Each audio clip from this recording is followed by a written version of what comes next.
Major paper 5 इतिहास का हम लोग इंपॉर्टेंट क्वेश्चन कवर करने वाले हैं। इससे पहले हमने पार्ट 1 वीडियो कवर कर दिया है। जो भी स्टूडेंट अगर नहीं देखे प्लेलिस्ट में जाकर आप देखिएगा। क्वेश्चन क्या आपका आंग्ल मराठा के संबंध की विवेचना करना है। आंग्ल कहने का मतलब है अंग्रेज, जैसा कि मैंने आपको पिछले वीडियो में बताया था। तो अंग्रेज और मराठा के बीच में क्या संबंध था और कौन कौन से युद्ध हुए थे, वो सारा आपको एक्सप्लेन करना है। सबसे पहले इंट्रोडक्शन दे देना, यानी प्रस्तावना। 18वीं शताब्दी के उत्तरार्ध। उत्तरार्ध कहने का मतलब है 18वीं शताब्दी का उत्तरार्ध कौन सा साल हो जाएगा? 1750 से लेकर 1800 ईस्वी में भारत में दो प्रमुख शक्तियां थी, क्योंकि यही शक्तियां बची भी थी मुगल के बाद। मराठा और अंग्रेज। हालांकि मुगल भी था लेकिन उतना मजबूत नहीं था। औरंगजेब के बाद क्या था, धीरे धीरे यह कमजोर हो चुका था। तो अंग्रेज धीरे धीरे अपने व्यापारिक हितों को राजनीतिक हितों यानी शक्ति में बदल रहे थे। अंग्रेज जब व्यापार करने आए थे तो व्यापार के साथ साथ वह शासन भी यहाँ पर करने लगे, क्योंकि व्यापारिक हित से सीधा वह राजनीतिक शक्ति में बदल रहे थे अपने आप को। जबकि मराठा साम्राज्य औरंगजेब की मृत्यु के बाद एक शक्तिशाली राजनीतिक ताकत के रूप में उभर कर आया था। यानी औरंगजेब की मृत्यु के बाद हालांकि मराठा साम्राज्य एक मजबूत और शक्तिशाली शासक था, लेकिन फिर भी देखा जाए तो अंग्रेज से यह हार गया था। अंग्रेजों और मराठों के बीच 3 महत्वपूर्ण युद्ध हुए, जिन्हें आंग्ल मराठा युद्ध कहा जाता है। इन युद्धों के माध्यम से दोनों के संबंध में तनाव, संघर्ष और अंग्रेजों की विजय कैसे हुई, इसके बारे में देखेंगे। तो सबसे पहले देख लेते हैं प्रथम आंग्ल मराठा युद्ध 1775 से लेकर 1782 तक जो युद्ध हुई थी। तो इस युद्ध में, अगर इस युद्ध को अगर बात करें, तो इस युद्ध का मुख्य कारण मराठा सत्ता में कौन अगला उत्तराधिकारी बनेगा, इस पर विवाद को लेकर था। अब उत्तराधिकारी आपस में ही लोग विवाद बैठाएंगे, विवाद करेंगे। तो जब आपस में लड़ेंगे तो अंग्रेज इस पर हस्तक्षेप करेगा, या फिर इन्हीं में से कोई क्या बोलेगा, अंग्रेज से हेल्प लेगा कि आप यहाँ पर सोल्यूशन बताइए कि कौन उत्तराधिकारी बनेगा। और उस सिचुएशन में वॉरेन हेस्टिंग ने क्या किया, रघुनाथ राव की सहायता करते हुए क्या किया, पुरंदर की संधि कर दी। समझ में आया? और रघुनाथ राव को ही पेशवा बना दिया गया। अब जब अंग्रेज संधि करता है तो आपको पता है ना कितना बड़ा नुकसान होता है। वही नुकसान इन लोगों को झेलना पड़ेगा आगे चल के। हालांकि मराठा नेता नाना फडणवीस के नेतृत्व में मजबूत मोर्चा बना और अंग्रेजों को हराया गया। लेकिन फिर भी जो मराठा नेता नाना फडणवीस थे, इसके नेतृत्व में, इसके लीडरशिप में एक मजबूत मोर्चा बना और अंग्रेजों को हराया गया। अंततः साल भाई की संधि हुई। जब अंग्रेज हारा तो साल भाई की संधि हुई 1782 में, इसके तहत युद्ध समाप्त कर दिया गया। इसमें अंग्रेजों को कोई विशेष लाभ नहीं मिला। ये तो था पहला युद्ध। अब समझते हैं द्वितीय आंग्ल मराठा युद्ध 1803 से लेकर 1805 तक। यह युद्ध लॉर्ड वेलेस्ली के काल में हुआ। अंग्रेजों ने सहायक संधि नीति के तहत मराठों को अपने अधीन लाने की कोशिश की। इस समय मराठा संघ कमजोर था और उनके प्रमुख सरदारों जैसे कि सिंधिया, भोसले और होलकर के बीच आपसी फूट थी। और आपसी जब फूट रहेगी तो अंग्रेज अच्छी तरीके से जानता है कि इसका कैसे लाभ उठाया जाए। सिंधिया और भोसले ने अंग्रेज से युद्ध किया लेकिन हार गए। बसाई, असीरगढ़ और अरगांव जैसे लड़ाइयों में अंग्रेज विजय रहे। यानी ये जो यहाँ पर 3 प्रकार की लड़ाइयाँ लड़ी गई, जिसमें सिंधिया भोसले ने मिलकर लड़ाई लड़ी, तो इन 3 प्रकार की लड़ाइयों में भी क्या हुआ, अंग्रेज जो है वो विजय रहे, जीत गए। युद्ध के अंत में हुई सिंधियों बसाई की संधि और देवगांव की संधि के माध्यम से अंग्रेज ने बंबई, दक्षिण भारत और उत्तरी भारत में अपने पैर जमाए। ओवरऑल यहाँ पर जो भी युद्ध हारता था और हारने के बाद एक संधि होती थी, और संधि में अंग्रेज क्या करता था, कुछ क्षेत्रों को अपने कब्जे में ले लेता था युद्ध को बंद करने के लिए। इसके बाद देखिए तृतीय आंग्ल मराठा युद्ध 1817 से लेकर 1818 तक। यह युद्ध मराठों और अंग्रेज के बीच अंतिम निर्णायक युद्ध था। पेशवा बाजीराव द्वितीय अंग्रेजों के नियंत्रण से मुक्त होना चाह रहा था। यानी जो बाजीराव द्वितीय था, ठीक है, और वह क्या चाह रहा था, अंग्रेज जो उस पर नियंत्रण करते थे, उसको कंट्रोल करते थे, उस पर देखा जाए तो सारा कुछ नियम कानून चलाना चाहते थे। ओवरऑल देखा जाए तो वह नियंत्रण करके उस पर कब्जा करना चाह रहे थे। तो इस नियंत्रण को वह हटाना चाह रहा था बाजीराव द्वितीय, और इससे मुक्त होना चाह रहा था, और फिर विद्रोह कर बैठा। होलकर, भील और अन्य मराठा सरदारों ने अंग्रेजों के खिलाफ इस विद्रोह में मोर्चा खोला, लेकिन अंग्रेज पहले से अधिक संगठित और शक्तिशाली थे। इस युद्ध में पेशवा की निर्णायक हार हुई। पेशवा को बंदी बनाकर बनारस भेजा गया और पेंशन पर रखा गया। देखिए कितना खराब स्थिति हो गया। अंग्रेज क्या किए, पहले से ही उनको पता था और शक्तिशाली थे। इस युद्ध में पेशवा की बहुत ही बुरी तरीके से हार हुई। पेशवा को बंदी बनाकर बनारस में भेज दिया गया और पेंशन पर रखा गया। इस युद्ध के बाद मराठा साम्राज्य का पूरी तरीके से अंत हो गया। इसके बाद देखते हैं आंग्ल मराठा संबंधों का विश्लेषण। सबसे पहले नंबर पर है राजनीतिक दृष्टि से। अगर इस पॉइंट पर आपको अगर राजनीतिक दृष्टि से मराठा साम्राज्य के बारे में लिखना है, खास करके आंग्ल मराठा संबंध में, तो इतना लिखिएगा कि मराठा साम्राज्य जो था वह, उसका ढांचा बहुत ही कमजोर था। ये सब वर्ड मत यूज कीजिएगा, ठीक है। तो मराठा साम्राज्य का जो ढांचा था वो बहुत ही कमजोर था और उनके नेताओं में एकता का अभाव था, यानी एकजुट नहीं थे। इसका लाभ अंग्रेज ने बखूबी उठाया। उसके बाद देखिए अर्थव्यवस्था पर प्रभाव। तो मराठा राज्यों के कमजोर होने से अंग्रेजों को नई व्यापारिक और कर संग्रहण की सुविधाएं भी प्राप्त हुई। इसके अलावा सांस्कृतिक असर की अगर बात करें, मराठा शक्ति के पतन से एक स्वतंत्र राजनीतिक विचारधारा का अंत हो गया। यानी आपको पता है कि मराठा साम्राज्य कैसा साम्राज्य था, वह किसी के अधीन रहना ही नहीं चाहता था, वह स्वतंत्र तरीके से ही शासन व्यवस्था चलाना चाहता था। लेकिन ये पूरी तरीके से खत्म हो गई। यानी देखा जाए तो ओवरऑल एक बहुत ही अच्छी सांस्कृतिक व्यवस्था चौपट हो गई। अंग्रेजी शिक्षा, कानून और शासन की शुरुआत का रास्ता खुला। अंग्रेज जब यहाँ पर शासन करने लगा तो वह अपनी शिक्षा, अपना कानून, शासन व्यवस्था का यहाँ पर रास्ता खोलना शुरू कर दिया। भारत में ब्रिटिश सत्ता की नींव। और इस प्रकार भारत ने क्या किया, ब्रिटिश सत्ता की बुनियाद को रखना शुरू कर दिया। मराठों की हार के बाद भारत में अंग्रेज की सर्वोच्चता स्थापित हो गई। इसके बाद देश के अधिकांश क्षेत्र धीरे धीरे अंग्रेजों के अधीन हो गए। तो ओवरऑल आपको लंबा नहीं लिखना है, इसी तरीके से शॉर्ट में आपको आंसर मेंशन कर देना है। आप चाहो तो अपने से भी बढ़ा चढ़ाकर लिख सकते हो। आंग्ल मराठा संबंध संघर्षों से भरे रहे 3 युद्धों के बाद अंग्रेज पूरी तरीके से विजय हो गए। मराठा शक्ति का अंत हो गया। यह ब्रिटिश साम्राज्य के विस्तार में एक निर्णायक मोड़ साबित हुआ। यदि मराठा सरदारों में एकता होती, वो एकजुट होते, मिलकर अंग्रेजों का अगर विरोध करते, तो भारत का इतिहास कुछ और होता। लेकिन आपसी कलह, आपसी मतभेद और राजनीतिक दूरदर्शिता की कमी ने उन्हें पराजित कर दिया, हरा दिया। आगे बढ़ते हैं नेक्स्ट क्वेश्चन। वॉरेन हेस्टिंग के सुधारों की विवेचना करें। परिचय के तौर पर आपको लिखना है कि वॉरेन हेस्टिंग भारत में ब्रिटिश ईस्ट इंडिया कंपनी का पहला गवर्नर था। यानी ब्रिटिश ईस्ट इंडिया कंपनी का पहला गवर्नर वॉरेन हेस्टिंग था। वह 1772 से 1785 तक भारत में रहा। उसने कंपनी का शासन मजबूत करने के लिए कई बड़े बड़े सुधार किए। उस समय बंगाल, बिहार और उड़ीसा में कंपनी की सत्ता थी, लेकिन शासन की जो हालात थी वो बहुत ही खराब थी। अफसर रिश्वत लेते थे, कानून व्यवस्था कमजोर थी और लोग बहुत दुख थे। इसलिए वॉरेन हेस्टिंग ने कई सुधार किए। और किन किन चीजों में सुधार किए? प्रशासन व्यवस्था में, न्याय व्यवस्था में, सेना और व्यापार में। आइए इन सुधारों को समझते हैं पॉइंट वाइज। सबसे पहले समझते हैं कि प्रशासनिक सुधार में इन्होंने क्या सुधार किया।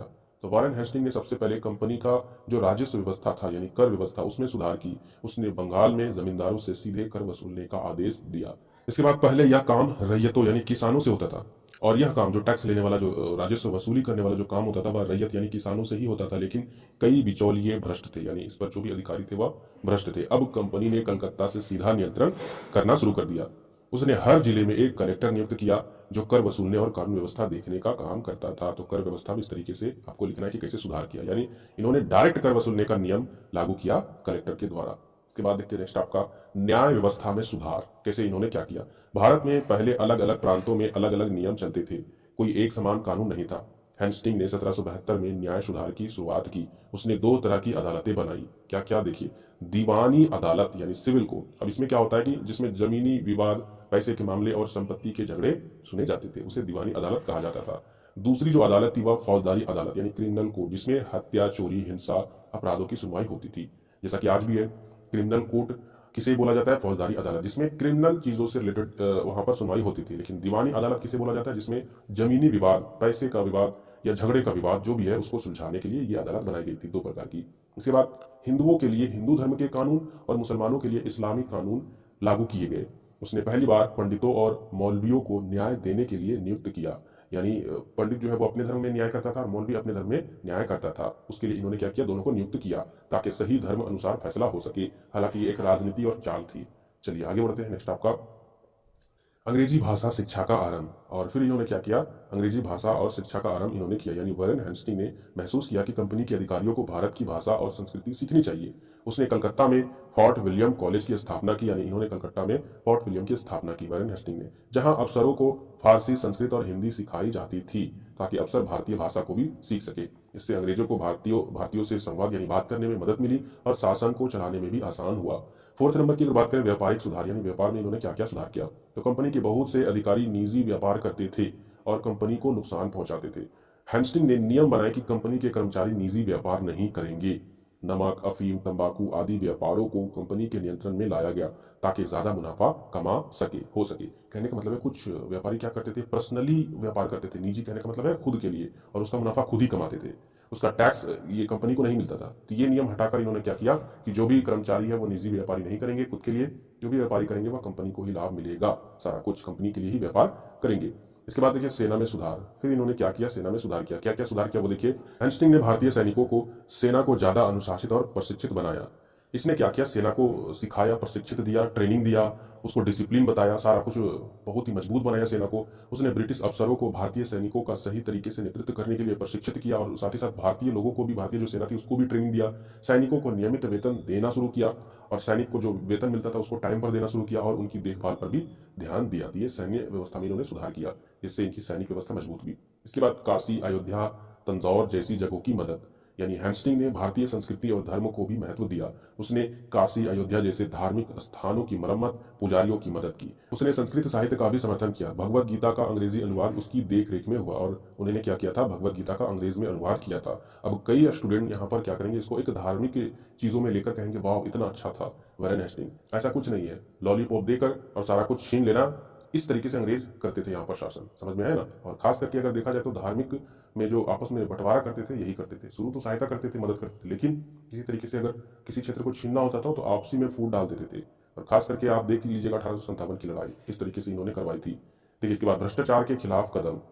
हेस्टिंग ने कई भ्रष्ट अधिकारियों को सजा दी और साफ सुथरा प्रशासन चलाने की कोशिश की, यानी जो भी भ्रष्टाचार अधिकारी थे उनको सजा दिया और ये बताया कि अगर साफ तरीके से नहीं तुम प्रशासन व्यवस्था को चलाओगे तो फिर तुमको सजा मिलेगी। हालांकि बाद में उस पर भी इंग्लैंड जाकर भ्रष्टाचार के आरोप लगे। लो, ये सारा कुछ इन्होंने सुधार लिया, अब यही भ्रष्टाचार इंग्लैंड जाकर करने लगे और लास्ट में फिर वह बाइज्जत बरी हो गया। इसके बाद निष्कर्ष के तौर पर आपको लिखना है, वारेन हेस्टिंग ने भारत में कंपनी के शासन की नींव मजबूत किया। उसने कर, न्याय, प्रशासन, सेना और शिक्षा में बहुत से सुधार किए। उसके कामों से अंग्रेजों का शासन अधिक व्यवस्थित और प्रभावशाली बना। हालांकि ये सुधार भारतीय जनता के हित में कम और कंपनी के फायदे के लिए ज्यादा थे। समझ में आया, दिमाग में घुसा। तो भारत के लोग ज्यादा जज्बाती मत बनना, अगर कोई भी आपको लुभाए, समझ में आया ना, खास करके अगर धार्मिक चीजों में अगर लुभाए तो समझ जाना कहीं ना कहीं वो हमसे बहुत चीज लेना चाहता है। लेकिन फिर भी वॉरेन हेस्टिंग को एक अच्छा प्रशासन माना जाता है। उसकी कोशिशों ने भारत में अंग्रेजी शासन की लंबी यात्रा को एक ठोस शुरुआत दी। चलिए ये तो हो गया वॉरेन हेस्टिंग। अब देखते हैं लॉर्ड वेलेस्ली की सहायक संधि क्या थी, उस पर आपको निबंध लिखने के लिए क्वेश्चन पूछा जाएगा। तो लॉर्ड वेलेस्ली 1798 में भारत का गवर्नर जनरल बना। वह भारत में अंग्रेजों की शक्ति बढ़ाना चाहता था। इसके लिए उसने एक नई नीति बनाई जिसे सहायक संधि कहा गया। इसका मुख्य उद्देश्य था भारतीय रियासतों को अंग्रेजों के अधीन करना और उनका राजनीतिक नियंत्रण पाना।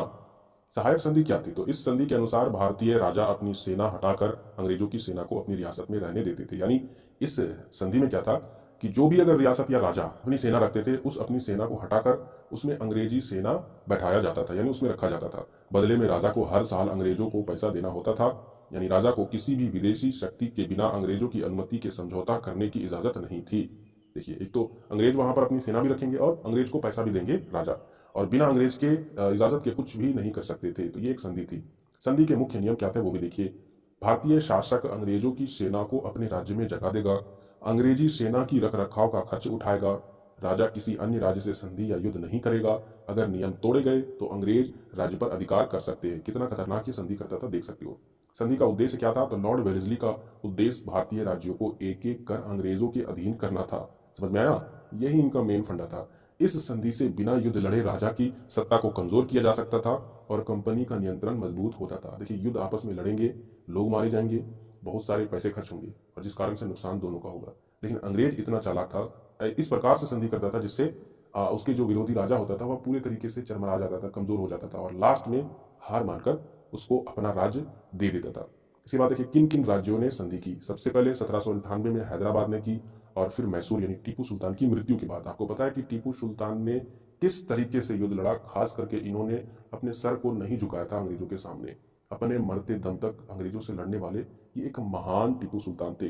तो इसकी मृत्यु हुई, उसके बाद ही इनका शासनकाल साम्राज्य जो भी था उनके अधीन हुआ। अवध, कर्नाटक, बड़ौदा और भोपाल जैसे राज्यों ने यह संधि की। यह धीरे धीरे अंग्रेजों के लिए पूरे भारत को अपने अधीन करने का रास्ता बन गया। इसके बाद इसके परिणाम क्या हुआ? अंग्रेजों को लाभ मिला। इस संधि के परिणाम, इस नीति से अंग्रेजों को बिना युद्ध लड़े क्षेत्र और शक्ति मिल गई। उन्हें राजा से पैसा, सेना के लिए स्थान और प्रशासनिक नियंत्रण मिलने लगा। कई राजा सिर्फ नाम के शासक रह गए और असली ताकत किसके पास था? अंग्रेज के पास। इसके बाद समझते भारतीय राज्यों पर असर इसका क्या हुआ। तो राजाओं की स्वतंत्रता खत्म हो गई। वे अब ना अपनी सेना रख सकते थे और ना ही स्वतंत्र रूप से फैसले ले सकते थे। इससे जनता में असंतोष बढ़ा और धीरे धीरे यह असंतोष जो है वो 1857 की क्रांति जैसी बहुत बड़ी घटना में बदल गई। इसके बाद कुछ आलोचना भी देख लेते हैं। लोगों ने इस नीति को एक चालाकी भरी नीति कहा। बिल्कुल सही है, राजा मजबूरी में यह संधि करते थे। कभी कभी संधि का विरोध करने वाले शासकों को हटाकर और उनकी जगह दूसरे उत्तराधिकारी को क्या करते थे? बैठा देते थे और उनसे संधि करवाई जाती थी। इससे यह नीति बहुत आलोचित होती थी।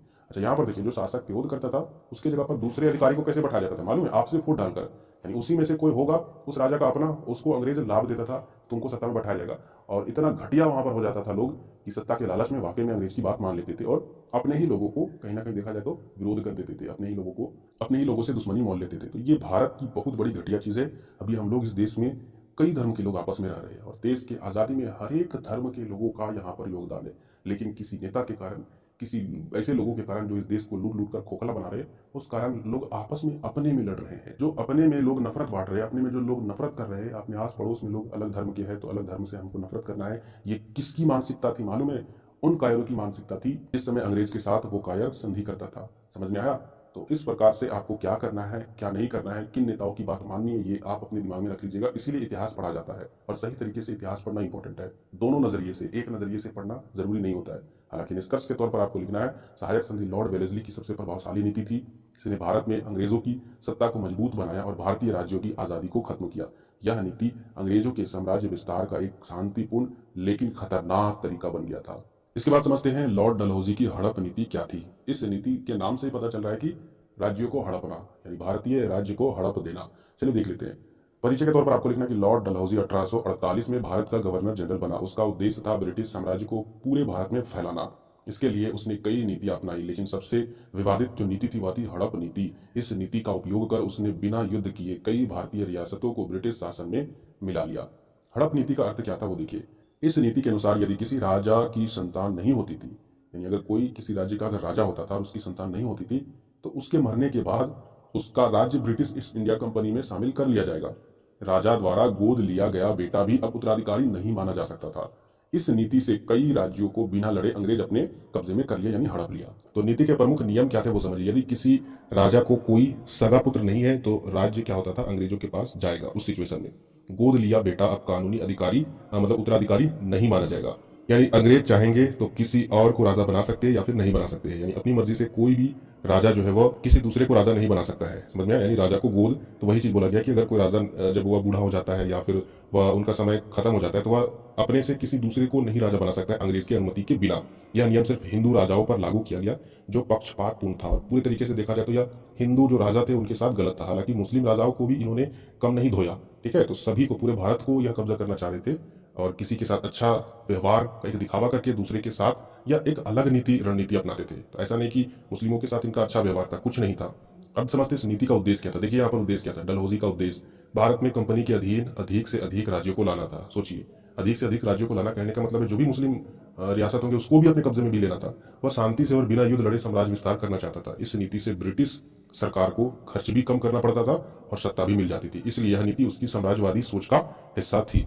अब देखिए यहाँ पर किन किन राज्यों को हड़पा गया। तो इस नीति के तहत कई बड़े और छोटे राज्यों को ब्रिटिश साम्राज्य में मिलाया गया। इनमें से प्रमुख थे जैसे कि आपका सतारा 1848 में, संभलपुर 1850 में, झांसी 1854 में, नागपुर 1854 में। हालांकि जयपुर, उदयपुर और अवध 1856 में कुछ राजनीतिक कारणों से इनको भी क्या किया, ले लिया अपने कब्जे में। इनमें जो झांसी थी, झांसी की रानी लक्ष्मीबाई ने इसका कड़ा विरोध किया था। इसके बाद भारतीयों की प्रतिक्रिया क्या थी इस नीति के आधार पर। तो इस नीति से भारतीय राजा जनता, यानी भारतीय राजा और जो भारतीय जनता थी वो बहुत ही नाराज हुए। इससे राजाओं की शक्ति खत्म हो रही थी और जनता को भी अपनी पहचान और शासन पर जो गर्व था वो पूरी तरीके से खोता हुआ महसूस उनको दिख रहा था। झांसी की रानी ने तो अंग्रेजों के खिलाफ 1857 की क्रांति में भाग लेकर इसका खुला विरोध किया। यह नीति 1857 की बगावत का प्रमुख कारण बनी थी। अब इसकी आलोचना देख लेते हैं। आलोचना बहुत ही सिंपल है लिखना, आलोचना आप खुद से ही कर दो, है ना। इस नीति की भारी आलोचना हुई। यह एक तरफा, अन्यायपूर्ण और लालच से भरी मानी गई। यह नीति अंग्रेजों ने सिर्फ हिंदू राजाओं पर इसे लागू किया, जिससे धार्मिक असंतोष भी पैदा हुआ। और यह नीति भारत की परंपराओं और उत्तराधिकार के नियमों का अपमान था। डलहौजी को एक लालची और कठोर प्रशासक कहा गया। अब समझते कंपनी को इसका लाभ क्या हुआ। अंग्रेजों को बिना युद्ध किए बड़े बड़े राज्य मिल गए। झांसी और नागपुर जैसे राज्य आर्थिक और राजनीतिक दृष्टि से महत्वपूर्ण थे। इससे कंपनी की राजनीतिक पकड़ और मजबूत हो गई। लेकिन इस नीति से जो असंतोष फैला उसने कंपनी के शासन को लंबे समय में नुकसान भी पहुंचाया। ओवरऑल निष्कर्ष के तौर पर देख लेते हैं क्या आपको लिखना है। डलहौजी की हड़प नीति से भारत में अंग्रेजी सत्ता को तो मजबूत किया, लेकिन इसने जनता और राजाओं के बीच आक्रोश पैदा कर दिया। यह नीति ब्रिटिश विस्तारवाद का उदाहरण थी। यानी ब्रिटिश सरकार चाहती थी कि हम अपने शासन व्यवस्था को भारत में, पूरे भारत में विस्तार करके कब्जा कर ले, और भारत की संप्रभुता पर सीधा हमला हुआ। यही असंतोष आगे चलकर 1857 की पहली आजादी की लड़ाई का कारण भी बना। अब समझते हैं नेक्स्ट क्वेश्चन, अलीगढ़ आंदोलन पर निबंध। देखिए परिचय में आपको क्या लिखना है कि अलीगढ़ आंदोलन 19वीं सदी में मुसलमानों को आधुनिक शिक्षा, सामाजिक सुधार और जागरूकता की ओर प्रेरित करने वाला एक बड़ा आंदोलन था। इसकी शुरुआत सर सैयद अहमद खान ने की। इसका मुख्य उद्देश्य था मुसलमानों को अंग्रेजों के शासन में आगे बढ़ने लायक बनाना और शिक्षा के क्षेत्र में पिछड़ेपन से दूर करना। यानी ओवरऑल जो मुस्लिम समाज शिक्षा के क्षेत्र में पिछड़ गए थे उनको इस आंदोलन के द्वारा आगे बढ़ाना था शिक्षा के क्षेत्र में। इसकी पृष्ठभूमि को देख लेते तो 1857 की क्रांति के बाद मुसलमानों की स्थिति बहुत ही खराब हो गई थी।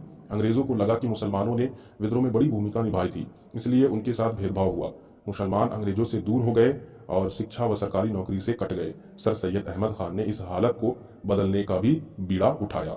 देखिए यहाँ पर हुआ क्या, 1857 में उम्मीद नहीं था अंग्रेज को कि मुस्लिम लोग भी विरोध करेंगे, लेकिन देखा जाए तो 1857 की क्रांति सबसे एकता वाली क्रांति थी। इसमें सारे धर्म मिलकर अंग्रेज की वाट लगा रहे थे। लेकिन 1857 के विद्रोह के बाद अंग्रेज क्या था, मुसलमानों के पक्ष में कोई भी काम करना वह बंद कर दिए। इस कारण से मुस्लिमों की हालत और भी गंभीर हो गई, खास करके शिक्षा के क्षेत्र में, और इसलिए यह आंदोलन रचे थे। सर सैयद अहमद खान का योगदान समझिए इस आंदोलन में। सर सैयद खान एक विचारशील समाज सुधारक और शिक्षावादी थे। उन्होंने मुसलमानों से कहा कि वे अंग्रेजों के खिलाफ ना जाकर उनसे मेल जोल बढ़ाए और अंग्रेजी शिक्षा को अपनाएं। उन्होंने तहजीब उल अखलाक नामक पत्रिका शुरू की और मुसलमानों को सामाजिक सुधार, आधुनिक सोच और वैज्ञानिक दृष्टिकोण अपनाने की प्रेरणा दी। यानी इन्होंने कहा कि क्या करना है, अब विरोध करने से बेनिफिट नहीं है, करना क्या है, अंग्रेजों के साथ मिलकर अपनी शैक्षिक जो आधारशिला है यानी शिक्षा के क्षेत्र में आपको मजबूत बनना है। उसके बाद अलीगढ़ आंदोलन की शुरुआत देखते हैं कि कैसे हुई। तो 1875 में सर सैयद अहमद खान ने अलीगढ़ में मोहम्मडन एंग्लो ओरिएंटल कॉलेज की स्थापना की। यह कॉलेज बाद में, देखिए याद रखिएगा, इसी कॉलेज को ही बाद में अलीगढ़ मुस्लिम विश्वविद्यालय बनाया गया। यानी अलीगढ़ मुस्लिम यूनिवर्सिटी के नाम से जो यूनिवर्सिटी है अभी, उसका शुरुआती नाम जो था वह मोहम्मडन एंग्लो ओरिएंटल कॉलेज था। इस कॉलेज में अंग्रेजी, विज्ञान, गणित और धर्म की आधुनिक शिक्षा दी जाती थी। इसका उद्देश्य था मुसलमानों को सरकारी नौकरी के योग्य बनाना। अब इसके बाद समझते हैं आंदोलन के प्रमुख उद्देश्य क्या थे। मुसलमानों में आधुनिक शिक्षा का प्रचार करना, विज्ञान, गणित और अंग्रेजी पढ़ाने पर जोर देना, मुसलमानों को अंग्रेजों से मेल जोल बढ़ाने की प्रेरणा देना, कट्टर सोच को दूर करना और नई सोच अपनाना। इसके अलावा मुसलमानों को सामाजिक, शैक्षणिक और राजनीतिक के रूप में जागरूक क्या करना है, बनाना है। ये था इसका उद्देश्य। अब समझते शिक्षा के क्षेत्र में क्या क्या कार्य हुए थे। तो सर सैयद ने कई स्कूल और कॉलेज खुलवाए। उन्होंने छात्रों को छात्रवृत्तियां यानी स्कॉलरशिप दिलाने का भी प्रयास किया। उनमें मुस्लिम समाज को समझाया कि अंग्रेजी शिक्षा से डरने की जरूरत नहीं है, बल्कि यह तरक्की का रास्ता है। उनके प्रयास से हजारों मुसलमान पढ़ाई की ओर लौटे। और सामाजिक सुधार, देखिए याद रखिएगा, देश को आगे बढ़ाना है तो वाकई में एजुकेशन सबसे मस्ट है। अभी के तौर पर मैं आपको बता दूं, भारत में चाहे कोई भी पार्टी शासन करती हो, मैं आपको जो चीज बता रहा हूं, अगर आप उस चीजों को समझिएगा एक शिक्षा की दृष्टि से, तो वाकई में वो रियल बात है। देखिएगा कि यूपी में बहुत सारे स्कूल, जो सरकारी स्कूल थे, वो बंद हो गए। कई हजार सरकारी स्कूल बंद हो गए। आप समझ रहे हो इसका मतलब।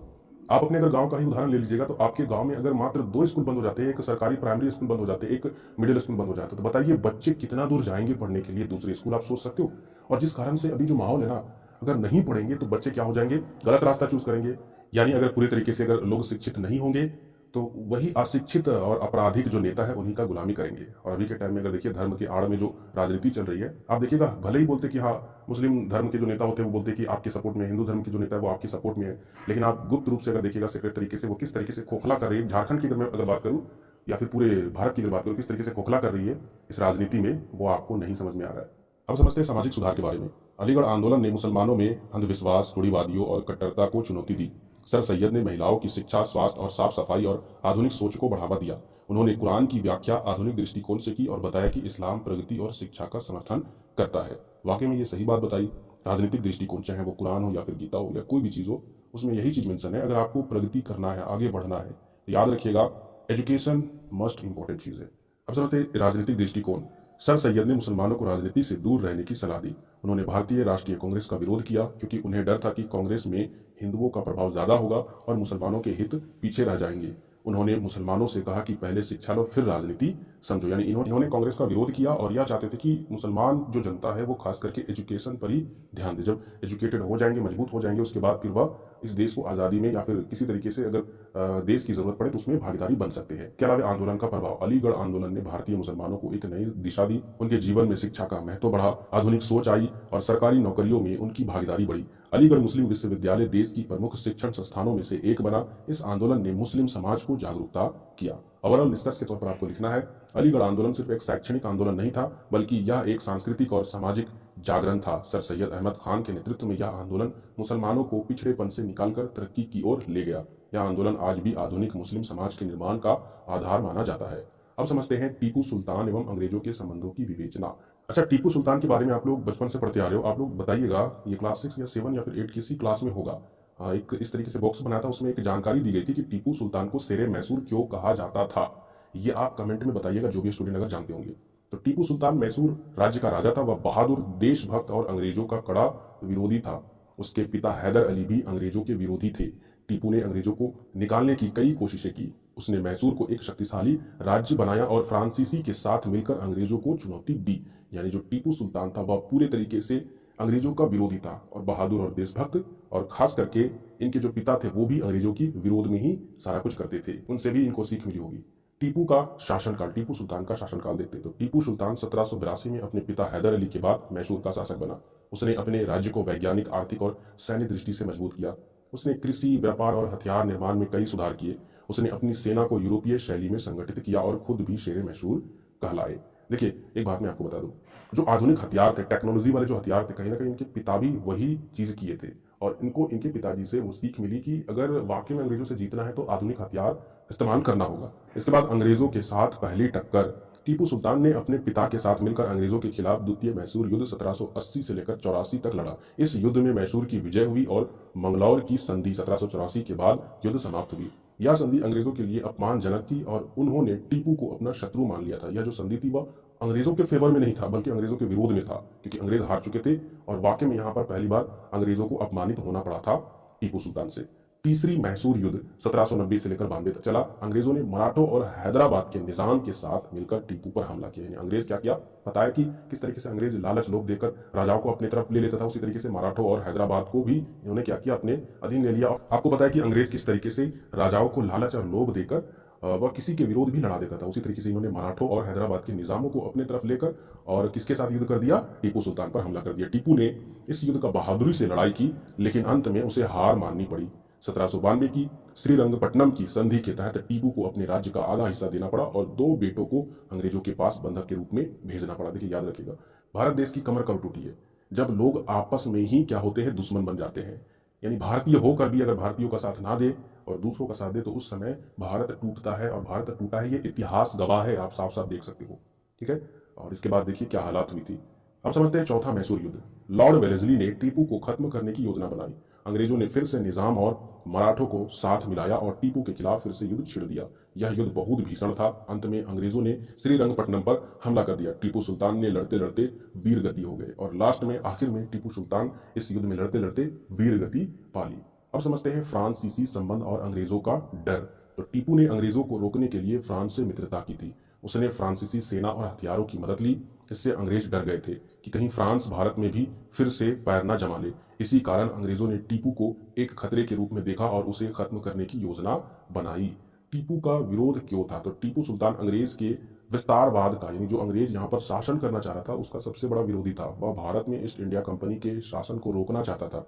उसने कभी अंग्रेजों की सहायता संधि स्वीकार ही नहीं की। वह एकमात्र ऐसा राजा था, देखिए यहाँ पर क्या लाइन लिखा गया है कि यह एकमात्र ऐसा राजा था जिसने अंग्रेजों के सामने झुकने से मना कर दिया और अंत तक लड़ाई लड़ी। चलिए आगे समझते हैं अंग्रेजों के दृष्टिकोण से टीपू सुल्तान का क्या नजरिया था। देखिए, अंग्रेज टीपू को एक खतरनाक दुश्मन मानते थे। उन्हें डर था कि टीपू फ्रांस या अफगानिस्तान जैसे देशों से मिलकर ब्रिटिश सत्ता को चुनौती देगा। वेलेस्ली जैसे अंग्रेज शासकों ने टीपू को असभ्य और कट्टरपंथी बताया, लेकिन यह सिर्फ राजनीतिक कारणों से था। तो इस तरीके से यानी अगर देखा जाए तो अंग्रेज बहुत ही खतरनाक इसको दुश्मन मानते थे टीपू सुल्तान को, और इनको अगर इनका सफाया नहीं करते तो वाकई में अंग्रेज हार सकती थी। बहुत ही खतरनाक था। आप टीपू सुल्तान के बारे में जो बड़े बड़े राइटर के जो बुक है ना, आप उसे पढ़िएगा ना तो दिमाग हिल जाएगा कि अंग्रेज की वाट इस तरीके से लगाते थे और अंग्रेज इतना खतरनाक डरता था टीपू सुल्तान से। अगर सोच लीजिए आपके सामने कोई शेर आ जाए तो उस समय आपकी सिचुएशन क्या होगी, आपकी हालात कितनी खराब हो जाएगी। वही सिचुएशन सेम अंग्रेजों का होता था टीपू सुल्तान को देखकर। टीपू की विरासत के बारे में देख लेते तो टीपू सुल्तान भारतीय स्वतंत्रता संग्राम के पहले योद्धाओं में गिने जाते थे। वह देशभक्त थे और भारत में विदेशी शासन के सख्त विरोधी थे। उन्होंने धर्म, जाति और भाषा के ऊपर उठकर अपने राज्य और देश की रक्षा की। उनके बलिदान को आज भी सम्मान के साथ याद किया जाता है। ओवरऑल निष्कर्ष के तौर पर आपको लिखना है कि टीपू सुल्तान और अंग्रेज के संबंध हमेशा संघर्ष और विरोध से भरे हुए रहे। उन्होंने अपनी वीरता, दूरदर्शिता और संगठन से अंग्रेजों को कड़ी चुनौती दी। वे अंत तक अंग्रेजों के सामने नहीं झुके। उनकी शहादत भारतीय इतिहास में स्वतंत्रता और स्वाभिमान का प्रतीक बन गई है। और अफसोस की बात है, इतिहास पढ़ने वाले लोग आज जो स्वतंत्रता दिवस और गणतंत्र दिवस मनाते हैं उस समय इनका नाम नहीं लिया जाता है। यहाँ तक जो भी स्टूडेंट वीडियो को देखे होंगे तो वीडियो को लाइक करना इंपॉर्टेंट है। इस वीडियो को शेयर भी कर दीजिएगा। मिलते हैं।